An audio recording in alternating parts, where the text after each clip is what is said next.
Well, Logan, I'm hopefully ready for some dark nights, some challenging days, and some fresh starts because we've got some really weird astrology happening this week. The highlights of two new beginnings in the form of a new moon and the winter solstice, really for challenging spirits and feeling on the way. Let's take a closer look. Today, Monday, December 15th, is next natural dawn. And tomorrow, Tuesday the 15th, will bring us a challenging storm from the sun, sitting here at 25 degrees of Sagittarius, over to Saturn at 25 degrees of Pisces. Now, folks, the thing to understand about the astrological situation right now is that most of our slow-moving outer planets are sitting in the late degrees of their signs, kind of wrapping up their journeys.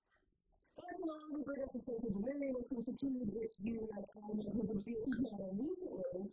But it also means that any faster-moving bodies that slide into the later degrees of their signs will be forming aspects to these slow outer planets. And that's why we've been having all these freaking squares and planets in their Sagittarius over to Saturn and Neptune, which have been hanging out in late Pisces. So, what's on here to Saturn? This is a tough reality check, folks. It can really drain your energy. It can make you feel restricted, burdened, demoralized, even depressed. So if you've been doing too much lately, or being unrealistic about your capacity, Saturn has some news for you. Folks, you gotta take a break, unless you're gonna have a breakdown. Okay? So you gotta keep that in mind. You might be reevaluating your energy, maybe even your whole self-image under this transit. But hopefully, with the confusion of your maturity and wisdom and integrity, look at the gifts that this whole taskmaster of Saturn will bring to us. Wednesday, Wednesday the 17th will be a more thorough day, and then Thursday, December 18th, gives us a lovely opportunity for healing with the Linktr planet sitting here, the Linktr planet Venus sitting here at 22 degrees of Sagittarius, floating a floating fire sign over to the music here at Chiron, which is retrograde at 22 degrees of Aries. Now, in relation to challenges, have taken crazy numbers of challenges, which really take the rest of your probably have. If there are any brave or hard conversations that you need to have with loved ones around this time, this Thursday might just be the day to do that, folks. Because Chiron helps us to transmute pain and suffering into compassion and empathy, and helps us to unlock wisdom and build a bridge of connection with other people. Or maybe you're focusing on a relationship with yourself at this transit, inviting more internal harmony, balance, and regulation at this time of the year. And it's causing also an excellent time to use art and creativity as tools for self-expression and healing. So I hope that you all enjoyed just some of those many opportunities on this day. Moving over to Friday, December 19th, this is a big day because we have a new moon happening that evening at 28 degrees of Sagittarius. The new moon is the end of one lunar cycle and the beginning of the next one. It's always a great time to reflect on the past month, to plan for the next one, and to plant seeds and set intentions.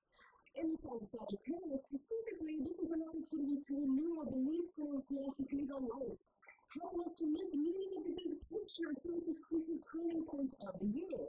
And as we experience the darkness of a new moon and the impending winter solstice, Sagittarius can help us to trust in the cosmos, keep moving through that darkness, and help us to explore whatever new things the year 2026 is planning to bring for us. It will be a more challenging new moon, admittedly, and because things don't allow this, there is deciding to not to for that. This is getting into the example here. But the new moon gives us a chance to approach our recent challenges with a fresh perspective. And if we're making a planet Venus sitting conjunct to this new moon in Sagittarius, especially highlights issues in our relationship, resources, creativity, balance, and justice in our own lives and in the world. So I think that we can use this new moon for good in those roles. Speaking of challenges, players, we have not one but two of them here on Saturday, December 20th. First of all, we have the sun, now at 29 degrees of Sagittarius, holding us square to Neptune at 29 degrees of Pisces in the evening. You can see how slowly Neptune moves, but it's still at 21 degrees of freaking Pisces even first of week. So following June Neptune will bring us some energy reminiscent of that being past Mars Neptune thing that we had yesterday. And so what's going on here is basically like trying to start a fire with that energy. You might end up just feeling totally overwhelmed, just trying to escape now, associated with connection morality. But remember that with the Neptune transit, you'll be into spiritual talk if you have some of those avoidant tendencies you want to keep on those from the scale. Maybe that evening, Venus will be at 25 degrees of Sagittarius, forming a square, of course, to Saturn at 25 degrees of Pisces, which will test our relational commitments as well as our emotional regulation. Feelings of isolation do tend to come up when Venus and Saturn are in a tricky relationship, exacerbated by the stress of the winter holiday season, which I know is a tough time for a lot of folks. So, if you can, try to take some alone time here on Saturday the 20th to keep things in check for yourself. Because the next morning, Sunday, December 21st, brings us Monster, which is happening from Jupiter, retrograde at 23 degrees of Cancer, over here to Chiron, also retrograde still at 22 degrees of Aries. So, to really sort of touch on or amplify those tender core views that Chiron represents, try to be gentle and peaceful with yourself and others on this day, especially in the context of some of the other tricky challenges we've been experiencing lately. People are supposed to do something life, expansion, abundance, faith, and truth to our healing prophecies.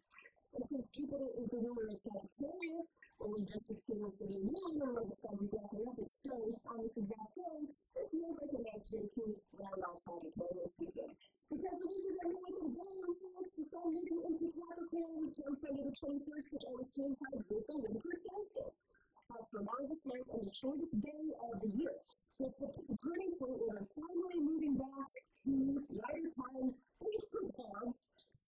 It's the undecided cycle, so then it's a perfect time to reflect on the past year, to plan for the next one, to set intentions and express gratitude. That's very much about this week, folks.